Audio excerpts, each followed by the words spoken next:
Hello and welcome to our group tonight. We're going to be talking about motherhood and identity. And I know when you first become a mom and kind of at different stages and phases through motherhood, it can feel a bit like you're losing yourself or you can't find the connection you used to have with yourself. And I know from personal experience that can be quite distressing. So this group is really around helping you understand some of the factors that might play into that, and then giving you some ways to actually bring yourself back to yourself. So today we're going to kind of talk about motherhood and what's that like for you. Um, and we're going to talk about it through the lens of matrescence. So matrescence is a term to describe a developmental stage, and it's a stage of becoming a parent, and it kind of shifts many things in us. And it's very similar to adolescence, although it's not recognized socially in that way. So it's similar to adolescence in that there's sort of a hormonal shift that happens. Interestingly, this happens for men and women. It just depends on who is the primary caregiver. So whoever the primary caregiver is often has a shift in hormones that happen. So increase in hormones like oxytocin, which is, our feel good, our connection, our snuggling hormone. There's also shifts around sort of body shape, the feel of our bodies. Psychologically, there are shifts. So the things we think about might change. For example, we might be thinking more about safety and keeping our little ones safe, which we might not have thought about before. Socially, there can be shifts. So trying to connect with other parents, especially if you're from a friend group that maybe hasn't had, kids yet, or finding parents that you actually connect with. I know a lot of parents say that just having kids isn't enough to create a friendship, which is absolutely true. So, having that and kind of navigating the social world of being a parent with little kids. Professionally, things can really change. So, you know, it's not like we come home from work and then there's no work, right? We're still parenting and we're still doing all the things. And then there's also an expectation that we will go to work and still be able to function in the same way that we functioned before, when really we're compartmentalizing or trying to compartmentalize lots of different things that we just didn't have on our plates before. Also, our philosophical and political views might shift, and there might be financial changes that happen. One of the key things that sort of marks this stage is ambivalence. So this is the feeling of like wanting and not wanting at the same time. It's kind of having this like push and pull of emotions. So wanting to be with our little one because we really love them and want to be with them, but also not wanting to be with them. And then maybe there's complexity around that. So feeling guilty that we don't want to be with them, or feeling guilty that we don't feel guilty that we want to be with them. There's all kinds of like complex feelings that kind of fit into that and can make the parenting difficult. There's other things that can make motherhood more difficult as well. So if you have a diverse mothering experience, and what this means is that if your experience of motherhood doesn't match what your expectation was of motherhood, or what you feel socially is expected of motherhood, then it can create more difficulty and more like complex emotional world for us. So for example, if you have a child who has a difficult temperament, you have a child with a disability, like that can really shift your mothering experience. Invisibility and devaluing our work. So often if we become parents or become primary caregivers to little ones, that we step outside of that like social identity we used to have, or we can't nurture that social identity as much as we used to be able to. So like for me, I'll never forget how, the first few years of my daughter's life, I stayed home with her. And I remember being in social, like public social, bigger groups like parties or whatever, get-togethers. And whenever I said I was like a stay-at-home parent, it kind of ended the conversation, and I became totally uninteresting after that. And I remember that sort of shift and that devaluing and almost invisibility that happened for me. So chronic exhaustion can also affect your experience of motherhood. Interestingly, parenting over 30 can make it more difficult, especially the transitional years. So like 0 to 2, or even pregnancy to 2. And this is really interesting. So the theory behind this is that up until about age 25, you're actually still in young adulthood and your identity is still forming, those identity forming years. So when you have a child in those years, your identity can kind of get rolled into that identity process that's already happening. Whereas over 30, your identity is more rigidly set. So you might have a professional identity or an identity as a friend that you hold on to, or some kind of hobby you have. And so that shift of identity can really be more difficult. If you have a history of trauma or mental health struggles, of course, that makes parenting exponentially more difficult. And then, we also parent typically the way we were parented. So if we've struggled, if our caregivers struggle to connect with us and to meet our needs, we might also have that where we struggle to meet our kiddos' needs or become overly anxious about meeting our kiddos' needs. So those are kind of some things that can to reflect on around what might be making it difficult for you. So this is really a question for your own reflection around what's resonating with you. What are you thinking about? Um, what are you noticing about your own experience? If we're in a group, we'd kind of have a group discussion around, you know, what things are connecting for you. What's your story? What's your story of parenting and motherhood? I want to talk a little bit about the domains of change. So this is an exercise where you can really sort of map out the changes.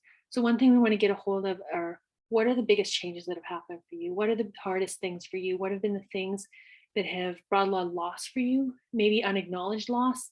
The difficulty with matrescence is that there's a big part of it is actually grief and loss, and it's invisible grief and loss. There's no sort of markers for that in our culture, right? So being able to acknowledge those changes and kind of sit with that grief, sit with that loss, and recognize it. This is an exercise where you can start kind of thinking about sort of some of the changes that have happened. So you draw a big circle, you mark off 4 sections, and then in each section you write physical, in the next section you write social, the next one cognitive, emotional, and spiritual changes. And you kind of process that. So in the section marked physical, you can write out sort of what are the physical changes that have happened to you? How's your body shape changed? How's your health habits changed? How's your relationship with your body, with your health? Maybe there's other things that are going on for you physically as well, and kind of processing that. So what are the big changes there for you? The next one is around social. So our social connections are a huge part of our resiliency. Often this kind of gets ignored and we think more of like, oh, we should go to the gym more. But actually, like in terms of research, our social connections are more important than some of the other things we often think of as like giving us good health, or just as important, I should say. So what are the changes that have really happened in your social life? Have you transitioned out of a friend group? Is it just that you like don't have the time because you're looking after this little person? Are there relationships that you've lost since becoming a mother? How do you feel about that loss? And is there somewhere that you still belong? So this feeling of belonging is a fundamental need for us. So it means it's a core need for us in humanity. So we kind of like seek that out wherever we go, right? So where do you feel like you belong right now? And another shift that can happen is around cognition and emotions. So how has your relationship yourself really changed as you become a mother? So one of the big changes that sometimes happens for people is they don't have time for reflection anymore, right? From sun up to sundown, we're kind of like with our kids, or if they're in bed early, we're so tired that we're just like binge watching TV or something, right? We finally have some time to like do what we want. And we start losing that sort of connection, that time to reflect. So a big part of being able to connect with yourself is actually having that reflection time. And if you were to sort of map your emotional experience through the day, so it's kind of a embedded exercise within an exercise, but you can actually map your emotional experience through the day. So how do you feel when you first wake up? What's the feeling you have? So you try to use feeling words here, right? Like happy, content, neutral, those kinds of words. Sometimes people mistake thoughts for feelings. So they'll say, I feel like I should get going, but that's like a thought, not a feeling. So try to stick to feeling words if you're going to sort of map out your day. Or even, you can just start paying attention to your emotional experience during your day. Like how often are you angry in the day? How often do you feel frustrated or annoyed? How often do you feel pessimistic or cynical? How often do you feel happy? How often do you feel joy? And how has that sort of changed compared to your baseline before you became a parent? Lastly, you kind of want to pay attention to spirituality. This can be a relationship to your religion if you like, but spirituality here is meaning more like your purposefulness. So one thing that can really happen when you become a parent is your orientation to the world changes. It means more, and your purpose within that can change. We also know that purposefulness is a way of like really having resilience. So if you find something within parenting or outside of parenting very purposeful, I would very much encourage you to pursue that thing, even if it's just in a small amount. So maybe before, it was like you had this job that was really purposeful for you, but you had to go down in hours. But I would just recommend that you keep pursuing that and thinking about the purposefulness of it. Yeah, and just kind of reflect on how that might have changed for you and what would kind of give you some purpose. If you're not feeling purposeful, what actually gives you purpose? This is a reflection on the exercise itself. So when you're finished the exercise, kind of sit back, take a breath, and just allow whatever thoughts are going to come up to come up. If you notice patterns, if you notice whatever you notice, to kind of just pay attention to that. So maybe you have a feeling or ideas or thoughts. Just kind of notice that from the exercise.